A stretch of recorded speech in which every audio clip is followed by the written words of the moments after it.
નમસ્કાર વિદ્યાર્થી મિત્રો, ધોરણ 9 સામાજિક વિજ્ઞાનમાં વિદ્યાર્થી મિત્રો આપણે ગયા પીરિયડની અંદર પાઠ 1 ભારતમાં બ્રિટિશ સત્તાનો ઉદય એના વિશેનો આપણે અભ્યાસ કર્યો હતો, જેમાં આપણે શરૂઆતમાં જોયું હતું કે ભારતમાં કઈ રીતે વિદેશી પ્રજાઓ આવી, જે જમીન માર્ગ હતો એ બંધ કઈ રીતના થયો, કે જે તુર્ક લોકોએ કોન્સ્ટન્ટિનોપલ નામનું જે જગ્યા છે વેપારીનું મુખ્ય મથક જેને ઓળખવામાં આવે છે, એ કોન્સ્ટન્ટિનોપલ જે છે એ તુર્ક લોકો એટલે કે મુસ્લિમ લોકો જીતી જાય છે અને ભારત અને યુરોપ વચ્ચેનો જે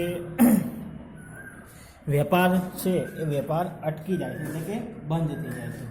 ત્યાર પછી ભારત અને યુરોપ વચ્ચે વેપાર થાય એટલા માટે જળમાર્ગ શોધવાનો પ્રયત્ન કરવામાં આવે છે અને ભારતમાં સૌપ્રથમ જળમાર્ગ શોધવાનો પ્રયાસ બાર્થોલુમિયાએ કર્યો હતો. ત્યાર પછી ક્રિસ્ટોફર કોલમ્બસ આવ્યો અને ત્યારબાદ વાસ્કો દ ગામાએ ઈસવીસન 1498માં ભારત અને યુરોપ વચ્ચેનો જળમાર્ગ શોધી કાઢ્યો અને આમ ફરી પાછું ભારત અને યુરોપ વચ્ચેનું જે છે એ વેપાર શરૂ થયો. ત્યાર પછી હોલેન્ડના ડચ લોકો, ડેનમાર્કના ડેનિશો અને ફ્રેન્ચો અને ત્યારબાદ જે છે એ અંગ્રેજો આવ્યા અને ભારતમાં અંગ્રેજો સર્વોપરી બન્યા. ત્યાર પછી ભારતમાં અંગ્રેજોના પગ પેસારામાં સૌપ્રથમ બંગાળ રાજ્ય જીત્યું, જે આપણે પ્લાસીના યુદ્ધ વિશે વાત કરી હતી કે ભાઈ ઈસવીસન 1757માં 23 જૂનમાં સિરાજ ઉદ દૌલે અને અંગ્રેજો વચ્ચે પ્લાસીનું યુદ્ધ થયું, જેમાં સિરાજ ઉદ દૌલેનો પરાજય થયો અને સિરાજ ઉદ દૌલેનો પરાજય થવાનું મુખ્ય કારણ કે તેનો જે સેનાપતિ જે છે મીર જાફર એ શું થાય છે કે યુદ્ધમાં નિષ્ફળ જાય છે, એટલે કે અંગ્રેજો તરફ રહીને શું કરે છે, એ લડે છે અને આમ ભારતની અંદર બંગાળ રાજ્યમાં અંગ્રેજોની સત્તા સ્થપાઈ. ત્યાર પછી આપણે બક્સરના યુદ્ધની ચર્ચા કરી હતી કે ભાઈ 22 ઓક્ટોબર 1764માં બક્સરનું યુદ્ધ થયું મીર જાફર અને અંગ્રેજો વચ્ચે. ત્યાર પછી રોબર્ટ ક્લાઇવ જે છે એ પોતે જ બંગાળની સત્તા પોતાની પાસે રાખે છે અને ત્યાર પછી સૌપ્રથમ એમના હાથમાં બંગાળ, બિહાર, ઓરિસ્સામાં દીવાની સત્તા આવી. અહીં સુધી આપણે વિદ્યાર્થી મિત્રો જોયું હતું. હવે એના પછી આગળ આપણે ચર્ચા કરવાની છે તો કહે છે કે કંપની શાસનનો વિકાસ. જે અંગ્રેજ શાસકોએ બંગાળની અંદર પોતાની જે કંપનીની સ્થાપના કરી, ત્યાર પછી ધીમે ધીમે બીજા અન્ય રાજ્યોને પણ ખાલસા કર્યા, એટલે કે પોતાના સત્તા હેઠળ લઈ લીધા. ત્યાર પછી એમણે પોતાના કંપની શાસનનો પણ વિકાસ કર્યો અને ઘણા બધા રાજ્યોમાં પણ વિજય મેળવતા ગયા. તો હવે પછીના ટોપિકમાં આપણે જોઈશું કે કંપની શાસનનો વિકાસ. અંગ્રેજ સરકાર નિયામક ધારો પસાર કર્યો. અંગ્રેજ સરકારે જે નિયામક ધારો પસાર કર્યો કઈ સાલમાં? તો ઈસવીસન 1773માં. આ પ્રશ્ન પૂછાય વિદ્યાર્થી મિત્રો કે અંગ્રેજોએ કયો નિયામક ધારો પસાર કર્યો, તો કઈ સાલમાં? તો અંગ્રેજોએ ઈસવીસન 1773માં નિયામક ધારો પસાર કર્યો. કયો ધારો? તો નિયામક ધારો. જે કાયદા પ્રમાણે બંગાળના ગવર્નર જનરલ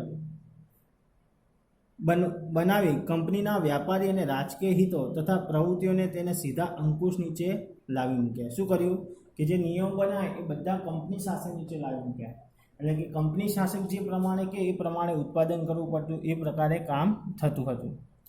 તેમની નીચે મુંબઈ, મદ્રાસના ગવર્નર અને તેના કાઉન્સિલરને મૂકવામાં આવ્યા. આ રીતે વોરન હેસ્ટિંગ ભારતનો પ્રથમ ગવર્નર જનરલ બન્યો. એટલે કે જે રાજાશાહી શાસન હતું એ ત્યાં અમુક વિસ્તારોમાં નાબૂદ કરવામાં આવ્યું અને કંપની શાસન એટલે કે કંપની આધારિત શાસન કરવામાં આવ્યું અને ભારતનો પ્રથમ ગવર્નર જનરલ વોરન હેસ્ટિંગ બન્યો. આ પ્રશ્ન પૂછાય કે ભારતનો પ્રથમ ગવર્નર જનરલ કોણ હતો? તો ભારતનો પ્રથમ ગવર્નર જનરલ વોરન હેસ્ટિંગ હતો.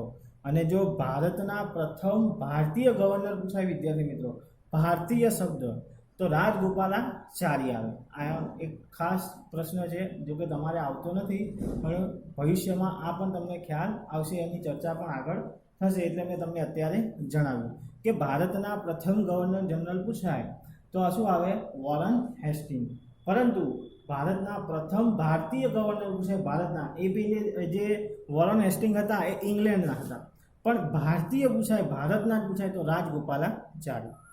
તેના સમયમાં મરાઠાઓ સાથે પ્રથમ મરાઠા વિગ્રહ અને મૈસૂર હૈદર અલી સાથે દ્વિતીય મૈસૂર વિગ્રહ થયો.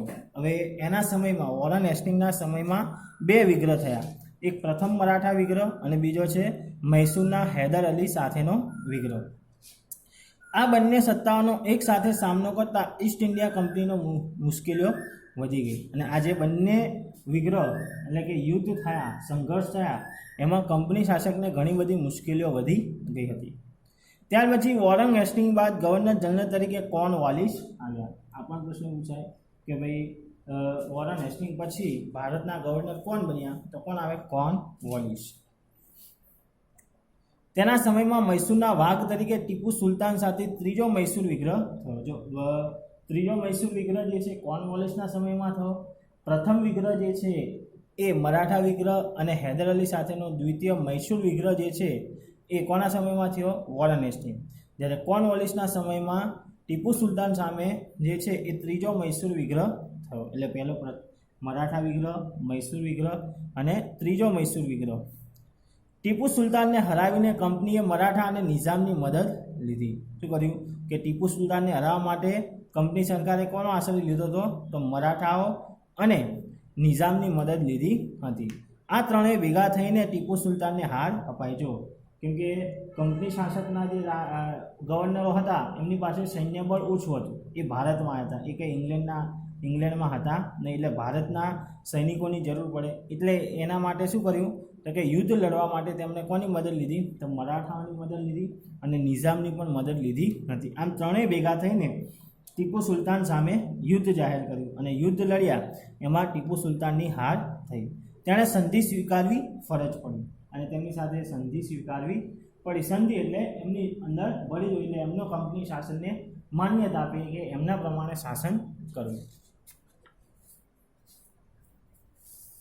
તો ભારતના પ્રથમ ગવર્નર જનરલ વોરન હેસ્ટિંગ, ત્યાર પછી કોર્નવાલિસ આવ્યા. એ બંનેના સમયગાળામાં ત્રણ વિગ્રહ થયા, એક પ્રથમ મરાઠા વિગ્રહ અને બીજો મૈસૂર વિગ્રહ જે છે એ વોરન હેસ્ટિંગના સમયમાં થયો અને ત્રીજો જે છે એ ટીપુ સુલતાન સામે ત્રીજો મૈસૂર વિગ્રહ જે છે એ સમય દરમિયાન કોર્નવાલિસ હતા. તો આમ ત્રણ વિગ્રહ જોયા.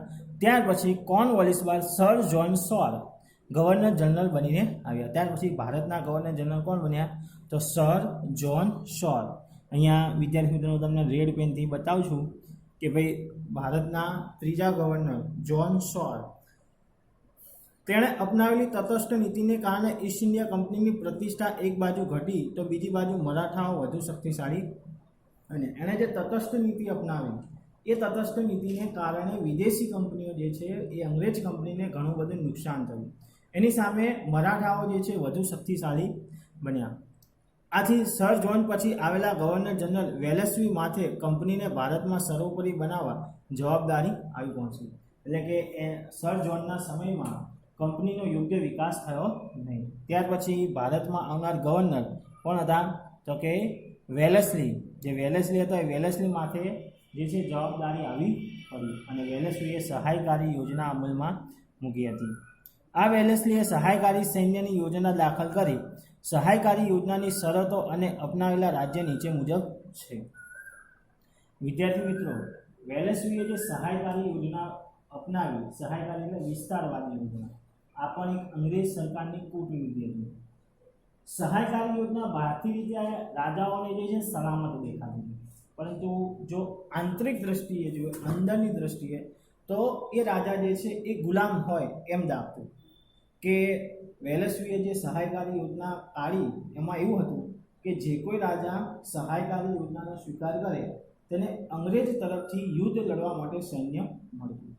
એક્ઝામ્પલ તરીકે હું રાજા છું, તો રાજા તરીકે હું જ્યારે સહાયકારી યોજના સ્વીકારું છું તો અંગ્રેજ સૈન્ય જે છે એ અંગ્રેજ સૈન્ય શું કરે છે કે મારા તરફી હશે, એટલે કે મને યુદ્ધમાં સાથ આપશે.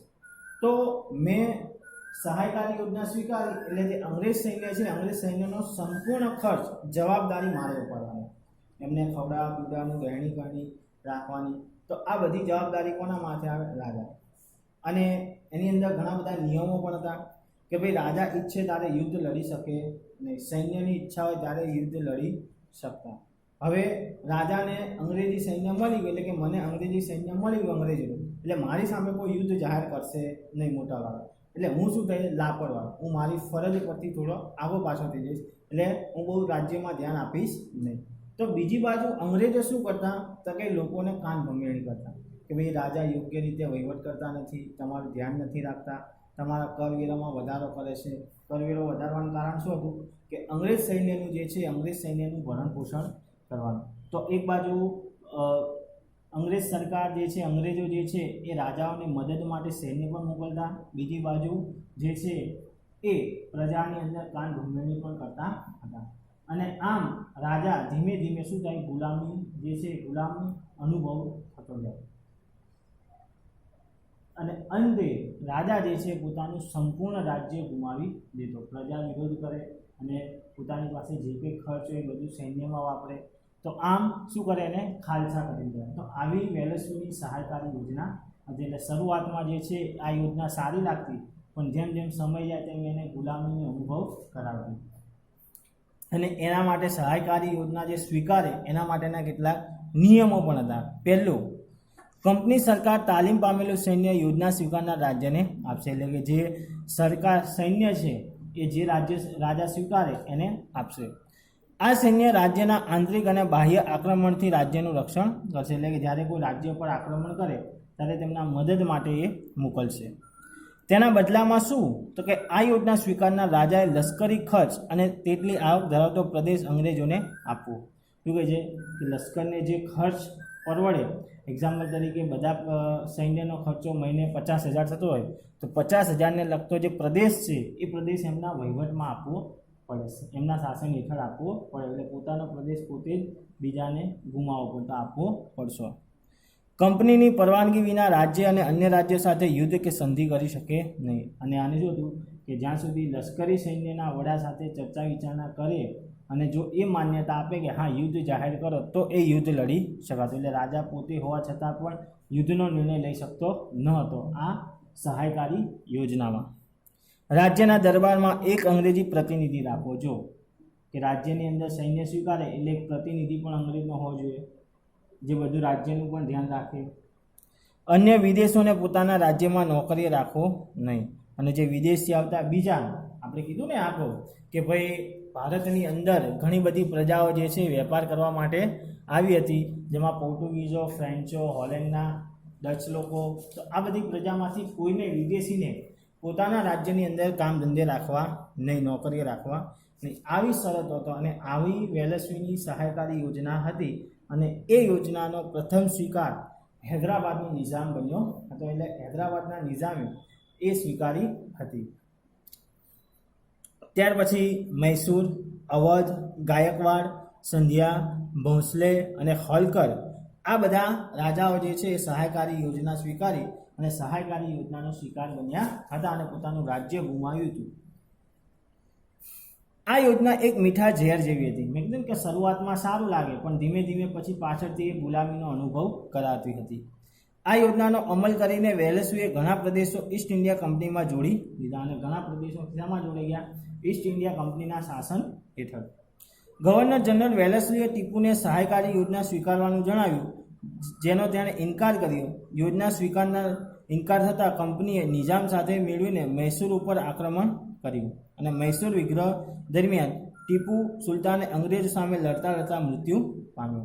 અંગ્રેજોએ ટીપુ સુલતાનને પણ કહ્યું કે ભાઈ તું જે છે એ વેલેસ સહાયકારી યોજના સ્વીકાર, પણ ટીપુ સુલતાને શું કર્યું? એનો ઇનકાર કર્યો. અને ત્યાર પછી હૈદરાબાદના નિઝામે જે છે એ હૈદરાબાદના નિઝામે આ વેલેસ્લીની સહાયકારી યોજના સ્વીકારી અને બંને ભેગા મળીને ટીપુ સુલતાન સામે યુદ્ધ જાહેર કર્યું અને ટીપુ સુલતાનની હાર થઈ અને તેનું મૃત્યુ થયું. વેલેસ્લી બાદ ભારતનો ગવર્નર જનરલ તરીકે હેસ્ટિંગ આવ્યો. તેણે નેપાળ સાથે યુદ્ધ કરીને ગુરખાઓને લશ્કરમાં સામેલ કર્યા. શું કર્યું કે વેલેસ્લી ગયો ત્યાર પછી ભારતનો ગવર્નર જનરલ તરીકે હેસ્ટિંગ આવ્યો અને એ નેપાળના સાથે યુદ્ધ કરીને ગુરખાઓને પોતાના લશ્કરમાં સામેલ કર્યા.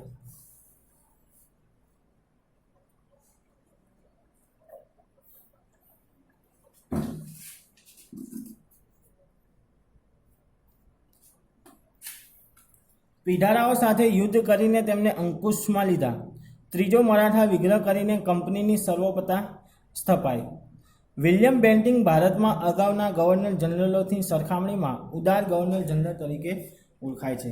વિદ્યાર્થી મિત્રો, આ એક વાક્યનો પ્રશ્ન તમારે પૂછાયો છે કે કયો ગવર્નર ઉદાર ગવર્નર જનરલ તરીકે ઓળખાય છે? કયો જનરલ ગવર્નર ઉદાર ગવર્નર જનરલ તરીકે ઓળખાય છે? તો એનો જવાબ આવશે વિલિયમ બેન્ટિંગ. મોટા ભાગે ખાલી જગ્યામાં કે વિકલ્પમાં આ પ્રશ્ન વારંવાર પૂછાતો હોય છે. એટલે કે ઉદાર ગવર્નર જનરલ તરીકે કોને ઓળખવામાં આવે છે? તો વિલિયમ બેન્ટિંગ. કારણ કે વિલિયમ બેન્ટિંગે ઈસવીસન 1928માં જે છે એ ઘણા બધા સુધારાઓ કર્યા હતા. જેમ કે અદાલતની અંદર પોતાની માતૃભાષાનો ઉપયોગ કરીને ન્યાય માંગી શકે. 1928માં સતી પ્રથા પ્રતિબંધક કાયદો જે છે ઘડ્યો હતો કે કોઈ સ્ત્રીને સતી કરવી નહીં. તો આવા સારા એવા જે છે એ કાયદાઓ ઘડ્યા એટલે એ ઉદાર ગવર્નર જનરલ તરીકે ઓળખાય. આ સિવાય ઘણા બધા સારા કાર્યો કર્યા હતા. પરંતુ વિદ્યાર્થી મિત્રો, અહીંયા ફરી એકવાર સ્પષ્ટતા કરું, મેં તમને 8મા ધોરણમાં પણ સમજાવ્યું હતું કે અંગ્રેજોએ કરેલા જે સુધારા છે એ સુધારા હિન્દના ફાયદાકારક માટે હતા નહીં, પોતાના સ્વાર્થ માટે હતા. એટલે કે પોતાના હિત માટે હતા. આપણને બાહ્ય રીતે જે છે એમને કરેલા સુધારા સારા લાગ્યા, પરંતુ આંતરિક દ્રષ્ટિએ જોઈએ તો એમાં એમનો ફાયદો રહેલો છે. એનું એક ઉત્તમ ઉદાહરણ આપી દઉં કે ભાઈ ભારતની અંદર રેલવે જે છે એ રેલવે વ્યવસ્થા કોણે શરૂ કરી હતી? રેલવે તાર ટપાલ. 8મામાં તમે ભણી ગયા છો. સરસ. કોણ? તો કે ડેલ હાઉસીએ. ઈસવીસન 1853માં મુંબઈ અને થાણા વચ્ચે રેલવે વ્યવહાર શરૂ થયો. તો રેલવે વ્યવહારમાં લોકોને મુસાફરી કરવા મળશે, જે ઊંચ નીચનો ભેદભાવ છે એ દૂર થશે. તો આ શું કહેવાય? હિન્દ માટે સારું કહેવાય. તો અંગ્રેજોએ ભારત માટે આ સારું કામ કર્યું, આપણને એવું લાગ્યું. પણ હવે એમનો ફાયદો જોવા જઈએ કે ભાઈ ભારતમાંથી વસ્તુ ઇંગ્લેન્ડ સુધી પહોંચાડવા માટે ઘણો બધો સમય લાગતો હતો અને એ ઝડપથી પહોંચે એટલા માટે એમણે રેલવે વ્યવહાર શરૂ કર્યો. તો આમ એમનો શું રહેલો છે? અંદર ફાયદો રહેલો છે. એટલા માટે આપણે આ સુધારા કર્યા હતા કે ભારતીયો માટે થઈને સુધારા કર્યા ન હતા કે એ લોકો મુસાફરી કરી શકે, એમના વચ્ચેના ભેદભાવ દૂર થાય, પરંતુ તેમણે માત્ર પોતાનું હિત ધ્યાનમાં રાખ્યું હતું. તો અહીંયા આપણે જોયું કે ભારતમાં ઉદાર ગવર્નર જનરલ તરીકે વિલિયમ બેન્ટિંગને ઓળખવામાં આવે છે. અગાઉ જનરલોની અપનાવેલી સામ્રાજ્યવાદની નીતિ એટલે વિદ્યાર્થી મિત્રો વિસ્તારવાદ. સામ્રાજ્યવાદી નીતિ એટલે શું કહેવાય? કે વિસ્તારવાદી એટલે કે પોતાનો વિસ્તાર વધારવો. રાજ્યોમાં જે અસંતોષ થયો હતો તે અસંતોષમાંથી એકતા ઊભી ન થાય તે માટે તેમણે ઉદાર મતવાદી કાર્યો કર્યા. કે જે અંગ્રેજોએ અપનાવેલા અસંતોષ કાર્યો એટલે કે લોકો ભારતીય હિન્દ લોકોને ગમે નહીં અને એના કારણે લોકો રોષે ભરાય અને બધા એક ન થાય, એટલા માટે આ વિલિયમ બેન્ટિંગે ઉદાર નીતિ અપનાવી. એટલે કે ભારતમાં થોડા ઘણા સુધારા કર્યા. જો મેં કીધું ને કે અમને કંઈ સુધારા કંઈ આપણે ખાસ માટે કર્યા ન હતા, એમના લાભ માટે. કે ભાઈ અગાઉના જે ભારતીય ગવર્નરો આવ્યા, અંગ્રેજ ગવર્નરો, એમણે પ્રજામાં અસંતોષ પેદા કર્યો, એટલે પ્રજાને માન પામ્યા ન હતા, એટલે લોકો રોષે ના ભરાય અને પોતે એક ના થાય. એટલા માટે આ વિલિયમ બેન્ટિંગે થોડા ઘણા શું કર્યા? સુધારા કર્યા અને ભારતીય હિન્દ લોકોના કેટલાક લોકોની બાબતોને માન્યતા આપી. અને આમ ઈસવીસન 1928માં સતી પ્રતિબંધક કાયદો ઘડ્યો રાજા રામમોહન રાયના કહેવાથી. ભારતના ગવર્નર જનરલ તરીકે ડેલ હાઉસી આવ્યો. ત્યાર પછી કોણ આવ્યું? તો કે વિલિયમ બેન્ટિંગ પછી ડેલ હાઉસી. તો અહીંયા આપણે ઘણા બધા ભારતીય ગવર્નર જોયા કે પહેલો વોરન હેસ્ટિંગ આવ્યો, ત્યાર પછી કોર્નવોલિસ આવ્યો, હા, પછી સર જ્હોન, પછી ચોથો કોણ આવ્યું? તો કે વેલેસ્લી, ત્યાર પછી વેસ્ટિંગ આવ્યો, ત્યાર પછી તમે જુઓ તો કે વિલિયમ બેન્ટિંગ, અને સાતમો કોણ આવ્યું? તો કે ડેલ હાઉસી. તો અહીંયા તમારે બધા જ ગવર્નરોના નામ લખવાના છે અને તમને એ વખત સમય દરમિયાન કયા કયા સુધારા કર્યા, કયા કયા યુદ્ધ લડ્યા, એના વિશેની પણ તમારે માહિતી યાદ રાખવાની છે. તો ઈસવીસન 1848માં ડેલહાઉસી ભારતનો ગવર્નર જનરલ બનીને આવ્યો. તેની ઉગ્ર સામ્રાજ્યવાદી માનસ ધરાવતો હતો. તેમણે સામ્રાજ્યવાદી નીતિને પોષવા કંપનીનો રાજ્ય વિસ્તાર વધારવા જીત, જપ્તી અને ખાલસા. જીત એટલે કે યુદ્ધ લડીને, બરાબર, કે ઘણા બધા રાજ્યો પર યુદ્ધ લડીને તેમણે વિજય મેળવી. જપ્તી એટલે કે ઘણા બધા જે રાજ્યો જે છે એ રાજ્યને જપ્ત કરી લીધા, એટલે કે લોકોની કામ ઘૂમેણી કરીને એ વહીવટ પોતાના હસ્તક લઈ લીધા. એટલે બે થયું જીત, એટલે ઘણા યુદ્ધો લડીને જીત મેળવી. બીજું કે ઘણા શાસનોને જે છે રાજાઓનું શાસન યોગ્ય નથી એમ વિરોધ કરીને પોતે શાસન લઈ લીધું. અને ચોથું ખાલસા નીતિ અપનાવી. ખાલસા નીતિ એટલે કે કોઈ રાજા હોય તો એ રાજા મૃત્યુ પામે અને જો એનો દીકરો ન હોય તો સંપૂર્ણ રાજ્ય જે છે એ કંપની શાસનના હેઠળ આવી જાય. આવી ખાલસા નીતિ અપનાવી હતી અને જેનો ભોગ બનનાર જે છે રાણી લક્ષ્મીબાઈનું ઝાંસી. અને એટલા જ માટે ઝાંસીની રાણી લક્ષ્મીબાઈ જે છે 1857ના સ્વતંત્ર સંગ્રામમાં જોડાયા હતા. એ તમારે આગળ ભણવાનું આવશે. તો આમ ડેલહાઉસીએ જીત, જપ્તી અને ખાલસા નીતિ અપનાવી હતી. જેમાં પહેલું જ છે મેં કીધું કે યુદ્ધ દ્વારા જે છે ઘણા બધા રાજ્યો જે છે ખાલસા કર્યા, એટલે પોતાના હસ્તક કર્યા. જેમાં પંજાબ અને પેગુનું નીચલા બર્મા. ત્યાર પછી બીજું કીધું કે રાજા અપુત્ર અવસાન પામતા રાજ્યો ખાલસા, એટલે કે કોઈ રાજા મૃત્યુ પામે અને જો એનું સંતાન ન હોય તે રાજ્ય પોતાના હસ્તક કરી લેતા. અને એ ભોગ બનનાર રાજ્યો કયા હતા? સતારા, જૈતપુર, સંબલપુર, ઉદયપુર, ઝાંસી, મેં કીધું ને રાણી લક્ષ્મીબાઈની વાત કરીએ, ઝાંસી, બઘાદ અને નાગપુર. ત્યાર પછી રાજ્યની અંદર ગેરવહીવટ ચાલે છે એવું બહાનું કાઢીને પોતાના હસ્તક રાજ્ય લીધું, જપ્તી કરી. તો એમાં ખાલસા થનાર રાજ્ય કયું હતું? અવધ. આ એક વાક્યમાં પૂછશે કે ભાઈ કયું રાજ્ય ગેરવહીવટના બહાને અંગ્રેજે ડેલહાઉસીએ ખાલસા કર્યું હતું? તો કયું આવે? અવધ. કરજની ઉઘરાણી તળે ખાલસા, એટલે કે કેટલાક પૈસા વ્યાજે આપ્યા હોય તો કર ઉઘરાવવા માટે, તો એના માટે પણ ખાલસા કર્યું અને નિઝામનો વરાળ પ્રાંત. નામ માત્રની સત્તાનો અંત લાવીને ખાલસા, એટલે કે જે કોઈ નામનું રાજ્ય હોય અને મૃત્યુ પામે તો એ સંપૂર્ણ રાજ્ય પોતાના હસ્તક કરી લે, એટલે કે નામનું જે છે નામ બદલી નાખે. તો એમાં કર્ણાટક અને તાંજુ. આમ ડેલહાઉસી સામ્રાજ્યવાદી સાથે સુધારાવાદી પણ હતો. મેં કીધું ને કે ભાઈ લોકોમાં પોતે માન સન્માન મેળવવા માટે કેટલાક ખોટા કાર્યો કરે પણ સાથે સાથે શું કરે? ઘણા સારા કાર્યો પણ કરતા હોય છે. તેના સમયમાં ભારતનો પ્રથમ રેલવે, ભારત ઇંગ્લેન્ડ તાર વ્યવહાર, જાહેર બાંધકામ ખાતાની સ્થાપના, અંગ્રેજ કેળવણીની વ્યવસ્થા વગેરે શરૂઆત કરી. એટલે કે ઘણા બધા સારા કાર્યો પણ કર્યા.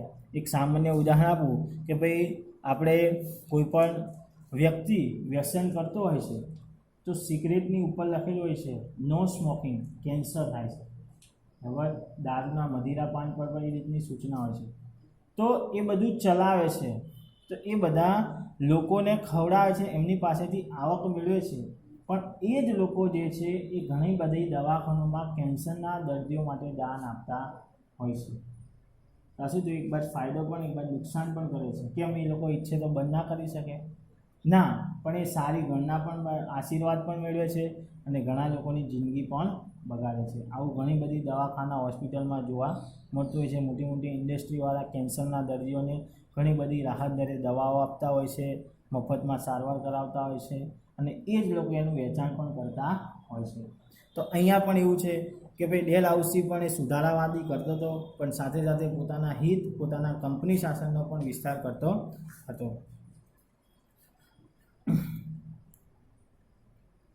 તેના સમયમાં 1853માં મેં કીધું એ મુંબઈ અને થાણા વચ્ચે તાર વ્યવહાર અને રેલવે વ્યવહાર શરૂ થયો, બાંધકામ શરૂઆત થઈ, અંગ્રેજ કેળવણીની વ્યવસ્થાની શરૂઆત થઈ, વિધવા પુનઃલગ્ન, બાળ લગ્ન પ્રતિબંધક ધારો સમયમાં પસાર થયો. ત્યાર પછી 1757માં પ્લાસીના યુદ્ધમાં શરૂ કરીને 100 વર્ષના ગાળામાં કંપની સરકારે સત્તા અને સામ્રાજ્ય બંને વધાર્યા. આપણે 1757માં જે પ્લાસીનું યુદ્ધ થયું 23 જૂન, એ સમયથી માંડીને 1857 એટલે કે 100 વર્ષના સમયગાળાની અંદર એમણે ઘણી બધી રાજ્યો પર પોતાની સત્તા જમાવી દીધી હતી. પરંતુ તેમ કરતાં ભારતના રાજ્યોમાં અસંતોષ અને સામનો પણ કરવો પડ્યો. અને આ અસંતોષ એટલે કે 1857નો સ્વાતંત્ર્ય સંગ્રામ, અને એની માટે ઘણા બધા પ્રજાના અસંતોષનો પણ સામનો કરવો પડ્યો હતો. અને એનો આ સંતોષ એટલે 1857માં થયેલો જે છે એ પ્રથમ સ્વાતંત્ર્ય સંગ્રામ. તમે એના વિશે જોયું તો 8મા ધોરણમાં છેલ્લું ચેપ્ટર છે કે ભાઈ 1857નો સ્વાતંત્ર્ય સંગ્રામ થવાના કારણો જોયા હતા. સામાજિક, આર્થિક, રાજકીય, સૈનિકોને લગતું કારણ હતું. એમાં મંગલ પાંડે, બહાદુર શાહ જફર, તાત્યા તોપે, ઝાંસીની રાણી લક્ષ્મીબાઈ, બહાદુર શાહ જફર. તો આ બધા રાજાઓ જે છે એ 1857ના સંગ્રામમાં અંગ્રેજો સામે લડ્યા હતા. એમાં ગુજરાતનો પણ કિસ્સો આવે છે. તો આ વિશે તમે ભણ્યા હશો. ત્યાર પછી કંપની શાસનની આર્થિક અસરો. હવે એના કારણે આપણા આર્થિક એટલે કે પૈસામાં કઈ અસર થઈ, શું નુકસાન થયું અને એમને શું ફાયદો થયો, એના વિશેનું આપણે જોઈએ. જ્યારે આપણે કંપની શાસનનું સરવૈયું તૈયાર કરીએ છીએ ત્યારે ખ્યાલ આવે છે કે ભારત દેશમાં જે છેલ્લી સદીઓમાં દુનિયાના દેશોમાં આર્થિક રીતે ગૌરવભર્યું સ્થાન ભોગવતો હતો, તે કંપની શાસન 100 વર્ષના શાસનગાળામાં ઇંગ્લેન્ડ માટે કાચો માલ પેદા કરનારો અને કારખાના તૈયાર થયેલા માલ માટે બજારની ગરજ સારનારો એક દેશ બની ગયો. આપણે જ્યારે પાઠની શરૂઆત કરી હતી ત્યારે મેં કીધું હતું કે ભારત એટલું બધું સમૃદ્ધ રાષ્ટ્ર હતું કે વિદેશી લોકો ભારતની વસ્તુ લેવા માટે અવારનવાર આવતા હતા અને ભારતમાંથી વસ્તુ લઈ જતા હતા. અને ભારતની બોલબાલા વિદેશમાં જે છે એ થતી હતી. યુરોપના દેશોને પણ ભારતની વસ્તુ માટે આખો જળમાર્ગ શોધવો પડ્યો. તો તમે વિચાર કરો વિદ્યાર્થી મિત્રો કે આપણો જે ભારત દેશ છે, ભારત દેશમાં કેટલી ઉત્તમ ગુણવત્તાવાળી વસ્તુ ઉત્પાદન થતી હશે. આપણે કોઈ દુકાને વસ્તુ લેવા ક્યારે જઈએ કે ત્યાં આપણને વસ્તુ સારી મળતી હોય તો યુરોપના દેશો ભારતમાં કેમ એ બધી વસ્તુ લેતા હશે? તો ભારતની વસ્તુ સારી હતી અને ગુણવત્તાવાળી હતી. અને ભારત દેશ જે છે એ ખેતી પ્રધાન દેશ ગણવામાં આવે છે.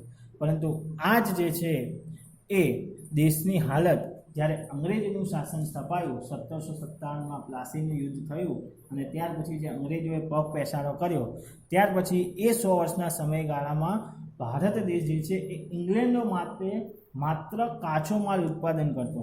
હવે કાચો માલનો એક તમને વ્યાખ્યા સમજાવી દઉં કે વસ્તુના ઉત્પાદન કરવા માટે જરૂર પડતી જે વસ્તુ છે એને શું કહેવાય? કાચો માલ.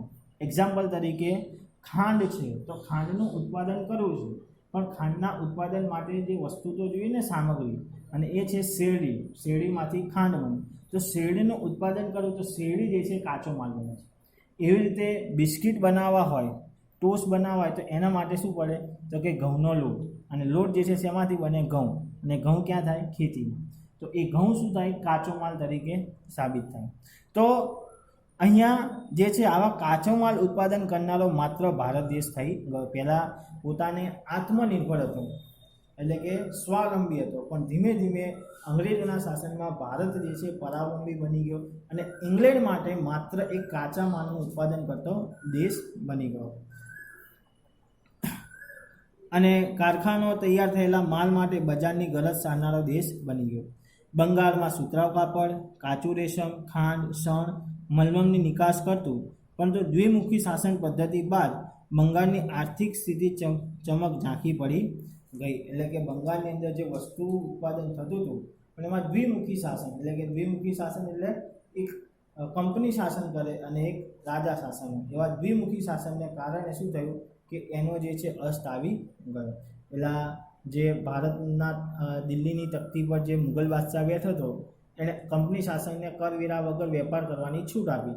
અને બીજી બાજુ જે બંગાળનો નવાબ સિરાજ ઉદ દૌલે હતો એણે રાજ્યના કામો કરવા માટે એની પાસે આવક તો હોવી જોઈએ ને. જો કંપની સરકાર કરવેરો ન ભરે તો પ્રજાના હિતના કાર્યો કઈ રીતના કરી શકે? એટલે આવા દ્વિમુખી શાસનને કારણે જે છે એ બંગાળની આર્થિક સ્થિતિ શું થઈ ગઈ? નબળી પડી ગઈ.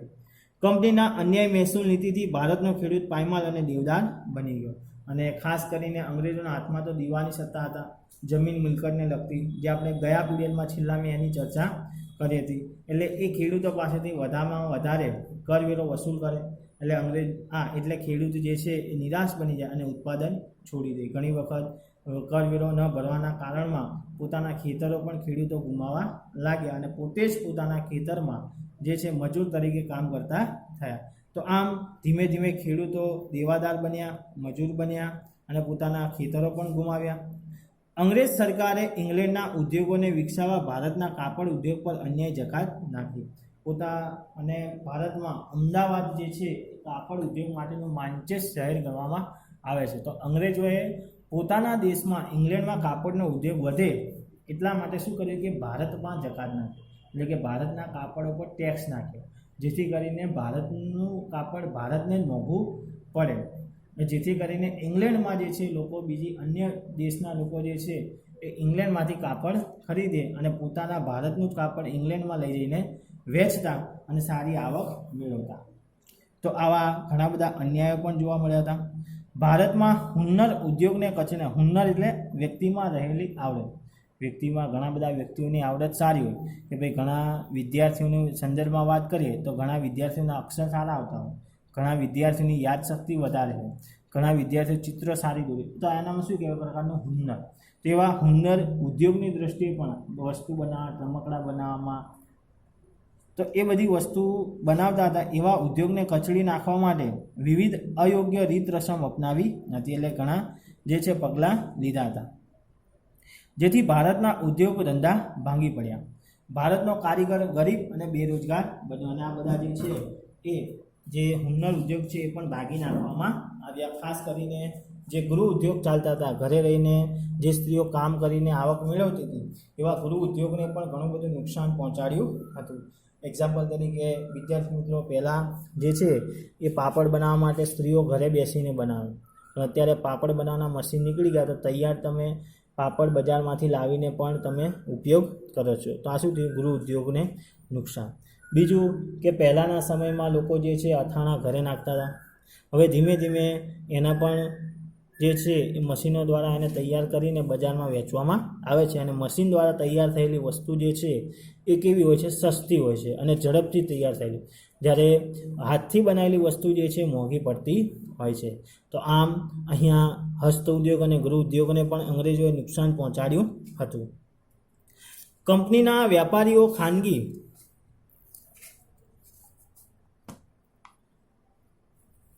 વ્યાપાર કરીને બંગાળના કારીગરો પાસે ટૂંકી મુદતમાં ચોક્કસ જથ્થામાં કાપડ વણીને પૂરું પાડવાનો કોન્ટ્રાક્ટ લખાવી લેતા. કારીગરો જો ઇનકાર કરે તો તેમને ફટકા મારીને જેલની સજા કરતી. જો વેપારીઓ શું કરતા કે બંગાળના જે કારીગરો હતા એમની પાસે ઓછા સમયમાં વધુ કામ માંગતા, અને જ્યારે લોકોએ ઇનકાર કરે તો એમને જેલમાં પૂરી દેવામાં આવે. એટલે હુડી વચ્ચે હુપાર એવું કહીએ ને કે એવી હાલત હતી કોની? કારીગરોની. જો ના પાડે તો એમને જેલમાં નાખવામાં આવે, અને જો એ તૈયાર થાય તેમની પાસે ઓછા સમયમાં જે છે વધારે વસ્તુનું ઉત્પાદન કરાવવાનો જે છે એ કોન્ટ્રાક્ટ કરાવી દેતા, અને જો સમયસર એ વસ્તુ પહોંચાડી ન શકે તો એમની પાસેથી ઓછા ભાવે વસ્તુ લઈ લેતા, અને ક્યારેક એ વસ્તુના પૈસા પણ તેમને આપતા ન હતા. કંપનીના આગમન પહેલાં ભારતના ગામડાઓ સ્વાવલંબી